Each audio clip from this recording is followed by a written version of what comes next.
قال ابن مبارك رحمه الله رأيت الذنوب تميت القلوب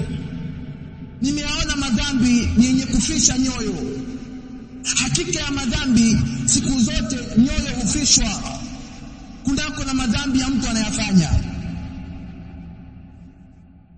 وقد يورث الذل ادمانها na madhambi yanarifisha udhalili pindi mtu anapozidi kudumu nayo yoyote ambaye anafanya madhambi kudumu asili yake anakuwa dhalili kwa yale madhambi na inakuwa ngumu akiendelea kudumu inakuwa ngumu kutoka katika maasi au katika madhambi ambayo anayafanya anakuwa dhalili ni mwenye kunyenyekea kunako na madhambi ambayo anayafanya وترك الذنوب حياة القلوب na kuacha madhambi ndio uhai wa nyoyo